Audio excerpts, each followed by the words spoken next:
තාත්තා පණ අදින වෙලේ සුද්ධෝදන මහරජුරෝ බුදුහාමුදුරන්ට පණිවිඩය ඇවිල්ලා කිව්වා ආනන්ද හාමුදුරුවෝ ස්වාමීනි පිය මහරජුරවන්ට අසාධ්‍යයි. බුදුහාමුදුරුවෝ ඒ වෙලාවේ ආනන්ද හාමුදුරන්ට කියන ආනන්ද විජහටයක්. දැන් බලන්නකො ලෝකේ කාර්යබහුලම මිනිස්යානේ බුදුහාමුදුරුවෝ පැය 24න් 22ක් වැඩ දෙකයි සැතපුනේ. අද ඔය ගොඩක් මිනිස්සු ඇහුවොත් කියන අපි බිසි හාමුදුරුවෝ මොන බිසිද උන් පැය 8කට වැඩි බුදියනවා දවසට.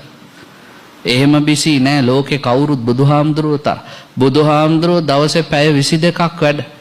මනුස්ස ලෝක, දිව්‍ය ලෝක, බ්‍රහ්මයෝ මේ තුන් ලෝකයක් එක්ක ගනුදෙනු කරපු කෙනෙක් බුදුවරු. අර සැතපෙන පැය දෙකත් කොයි වෙලාවෙ හරි ඇවිල්ලා දෙවියෙක් කතා කරා නම් අවදි වෙලා සේවයට කැප වෙච්ච අය.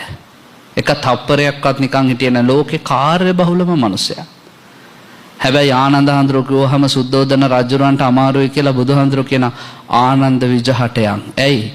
තාත්තට වැඩිය කෙනෙක් ලෝකේ නෑ මොනවා තිබ්බත් දන්නේ තාත්තා නැතුව. මගේ බුදුහාමුදුරුවෝ පින්වත්නි ඇවිල්ලා තාත්තා ළඟ ඉඳගෙන හිස අතගගා පපුව අතගගා තාත්තට බණ කිව්වා තාත්තා රහත් වෙනකම්. අපි ඔය සුද්ධෝදන රජුරෝ කිව්වට එයා රජ කෙනෙක් නෙමෙයි කවුද? සුද්ධෝදන මහරහතන් වහන්සේ. රහත් වෙලා ඉපිරිනිවන් පෑවේ තාත්තට සලකපු පුතේ.